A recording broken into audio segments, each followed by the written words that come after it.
Nintendo! Hey everyone, welcome back with Bino Mac. For today, we are going to continue our playthrough of Super Smash Brothers Brawl. We're doing some more all-star action, as you can see here. We're going to do it with my man Mario. Haven't really played... Okay, I guess he just went and decided to save himself the pain and went off himself. This is hard mode we're doing at this point. I know it doesn't seem like that based on what the hell, Mr. Game & Watch just did. I don't really get it myself, but... either way, we're upping the ante this time from last... All-Stars, from which I did Wolf and Normal and stuff like that, so check that out if you're interested. And we're gonna, just like in that episode and our previous episode with Luigi and the boss battles, what we're gonna do is I'm gonna go and we're gonna do some Brawl trivia and stuff like that from the TV tropes. So in this one, we're gonna start with some lawsuits and stuff like that. So first off, the Metal Gear Solid main theme is notably absent because of the infamous plagiarism scandal that caused it to be completely removed from its own series.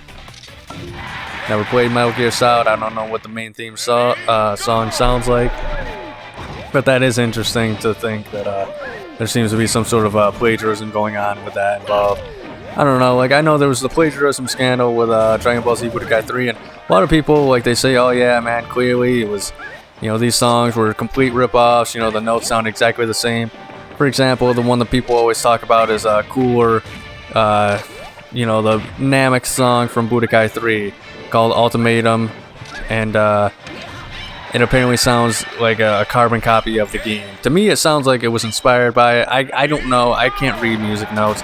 I'm sure if it was something where I could read it and, I would be able to make sense of it and be like, oh yeah, this is clearly the same thing. When I listen to it, it's definitely... sounds similar to the game, but I definitely, I like both of the songs involved in here, and I think people over-exaggerate it, That said, I think there are definitely some songs where they were clearly inspired by other songs, and then there are definitely a few songs I would have to agree in Budokai 3 that they directly did rip off. That said, once again though, I think I always turn to WCW, World Championship Wrestling, and you listen to their songs in the 90s and stuff like that Jimmy Hart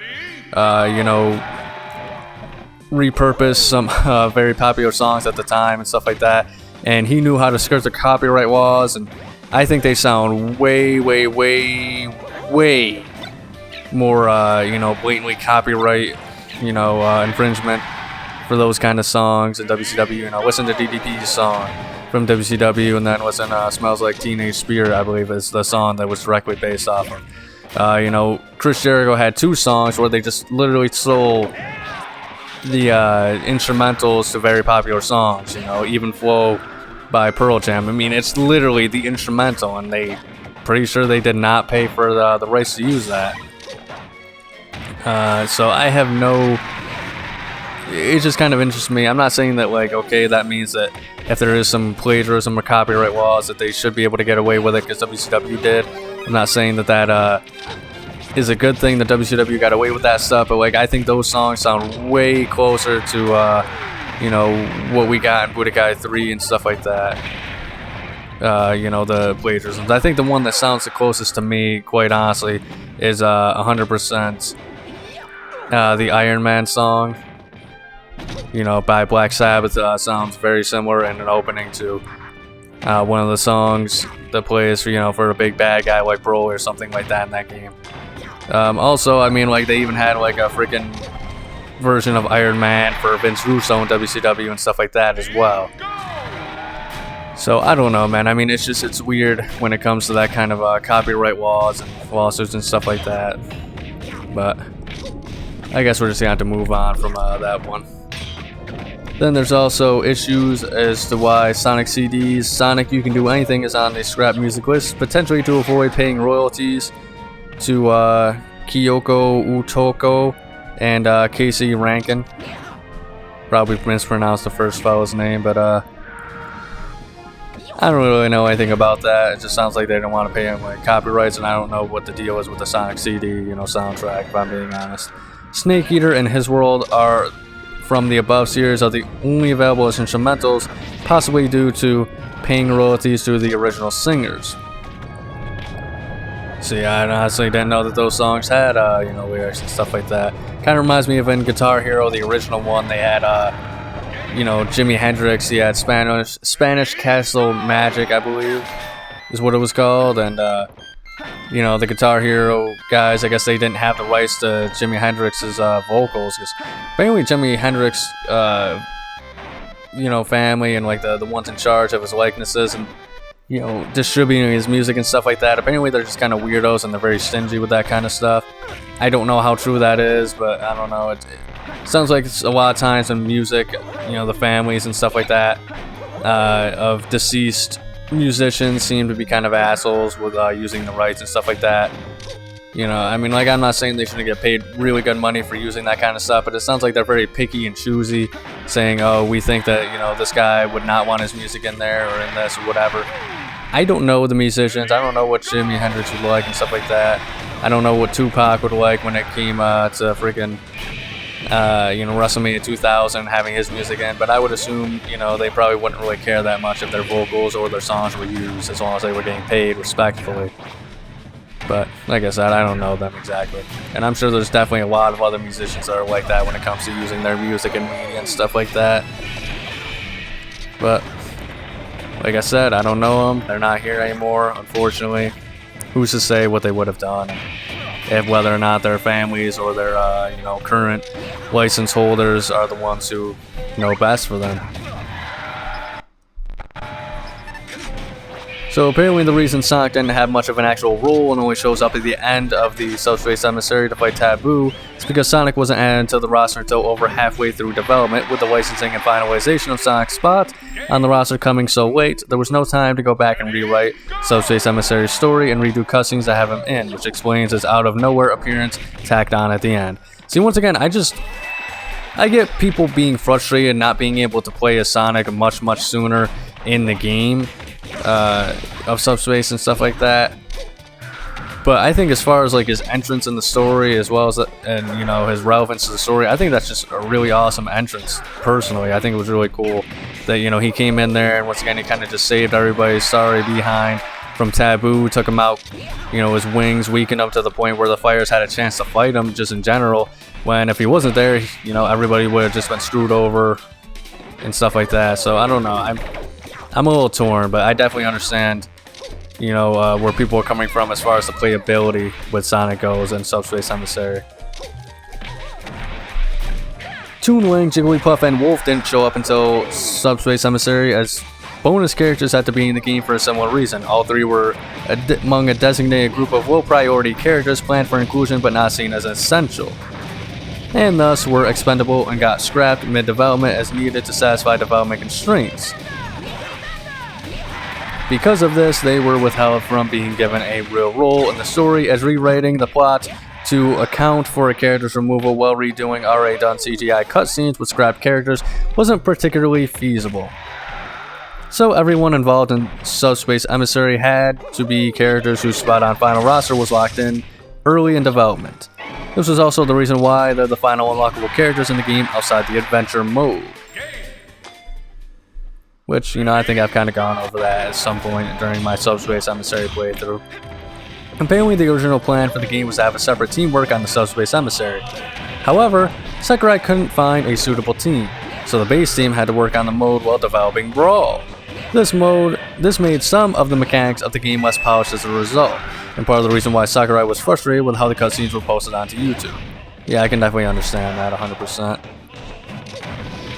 The announcement that Solid Snake would be joining the roster led to dozens of rumors about other possible characters, including Simon Belmont and Mega Man. In a repeat of the Sonic incident, the latter of these characters actually did make it into the 3DS and Wii U installment, and the former followed suit for Ultimate. There were also some rumors that Bomberman would make it into the roster. Yeah, I don't know, I never really seen Bomberman being that big of like an IP, you know. I remember back in the day he seemed like he was, and then I think with the Switch, you know, first coming out, I think it was one of the big games that came out when the console first got released. And then honestly, it was a big deal that, you know, he was an Ultimate as an assist trophy, but I don't know. It's just a series I don't know much about, so I guess I shouldn't really comment on it, you know, whether it's a big series or not. It was commonly thought that the picture of a cat in Pokemon Stadium 2 was Sakurai's cat. Apparently this is actually false. Well, that's kind of sad, but I don't know, I kind of have to wonder why the cat's there in the first place then. Well, that's a nice little Easter egg. Brawl has a number of scrap music tracks, but since they aren't actually implemented in game, fans had to speculate as to what they were based off of their, file names. The most infamous is a Mario track called Morinko Kokoko, which was widely believed to be Super Mario RPG's Beware of the Forest Mushrooms. In actuality, it was probably Toadwood Forest from Mario and Luigi Partners in Time, since the file is right after Gritzy Desert and another scrap Partners in Time track, along with legal issues involved in Super Mario RPG music. And then the last bit of information shown on here is just despite the fact that fans have been clamoring over the years from Smash 4 not having an adventure mode, and from those who felt Ultimate's World of Light was underwhelming in comparison, Sakurai has stated that the Subspace Emissary experience would not be made again because of the cutscenes leaking onto YouTube and spoiling the stories for those who had yet to play it. And I don't know, I mean, in a lot of ways, I definitely understand where he's coming from, and it is his choice ultimately when it came to those games. But at the same time, it's very commonplace for, fighting game story modes to, have their stories leaked online. I don't know, as much as I enjoy the gameplay of Subspace Emissary, and it is really, really cool to see all those characters cross over and interact with each other, and, the world of trophies and stuff like that. And it has a pretty halfway decent story. It has very simple storytelling, but I do like it. I think storytelling in the simplest form can be, the best in a lot of ways. That said, I don't really think that the Subspace Emissary story, especially due to the fact that there's no dialogue, I just don't really think that it's really something that, that's all that special in that sense, if that makes sense. I just don't really think it's a very good story to be told in that way, So, I mean, I don't think it's really the biggest deal that was leaked online, because, I mean, I don't know. I just think that's something that it was not commonplace at the time, honestly, but once again, I feel like because of the story and the simplicity of it, it's more about, playing the Subspace Emissary rather than, oh wow, experiencing this amazing story. You get what I mean? It's the gameplay that's king for me in that sense. But, I don't know, like I said, I mean, I do think that World of Light was pretty good, but in comparison to Subspace Emissary, yeah, I don't think it's as good. But, I don't know, even something like a Melee-style adventure mode I think would be really cool, even if there's no cutscenes or something like that, But maybe in the future we'll see it again. Well, alright, that's about all I've got as far as the Brawl trivia for, this episode and stuff like that, so I don't know, I think I'll probably wait for the rest of the bits of trivia for, when I start Super Smash Bros. Ultimate playthrough, which is probably going to be directly after my Brawl stuff anyway. At some point also, I gotta do that stupid taunt with Falco, if you guys aren't aware. He has the hands off my prey, but then if he does the down smash, he says, "Caw." Alright, so next we gotta take on Wario, Mario's most dastardly enemy here. And if you remember, Wario was actually supposed to be in Melee, however, he was cut. He was considered briefly to be a clone for Mario. However, Sakurai thought it would be a disservice, and I'm glad he waited, because Wario is such an awesome character in the Smash Bros. Series. I mean, he's definitely one of the most unique Nintendo characters I've come across, whether he's being a part of Mario or WarioWare. Although, I gotta say, as much as I loved WarioWare Inc. games, man, oh man, I mean, the first one, I should even really not say games, because I honestly only really like the first entry on the GameCube. And the first entry on the GameCube is freaking awesome, man. Even the multiplayer modes are really fun. The games are simple and easy to learn. It's a really good time, trying to get the high scores and get as far as you can in certain mini games to survival, and seeing if you can get past all the mini games in one go and stuff like that. It's definitely a very fun, quick, easy to learn, but hard to master kind of pick-up game. And also, I did a playthrough of it already on the channel, one of the first ones on the channel I did for Nintendo Tuesday, in which I mastered all of the mini games and the album mode. which was not easy for a lot of them, to be honest with you. But hey, you know, I'm a champion. What can I say? But that said, I mean, as far as the series kind of went on further, I can understand why they went to motion controls for the Wii games, smooth moves and stuff like that. But the issue, and sometimes there's an issue with Nintendo, which they always have to innovate things and stuff like that. Sometimes that can be a problem. And I don't know, like the one on Wii, or not Wii, the one on the Switch, the first one, I can't even remember what it's called, to be honest. I have it, and I played it briefly, you know, I went through the whole story mode and stuff like that, but I hate the concept that they did, you know, it's interesting that they tried it, and it's not a bad concept, but it just makes things way more complicated and annoying than they have to be, which it kind of fits with the aesthetic of chaos that WarioWare employs, but I just hate how, like, every character has to have a gimmick, and certain games are just weird because of it and all this other stuff, but I don't know, like, I think the worst one was freaking 9Volt's mom, I think, but her ability was terrible, but honestly, that's going to be all for today, so thank you so much for watching. If you enjoyed, make sure to like and subscribe, check out next week's episode on Nintendo Tuesday, ring the bell to be notified of daily content, but above all else, please remember to have a nice day.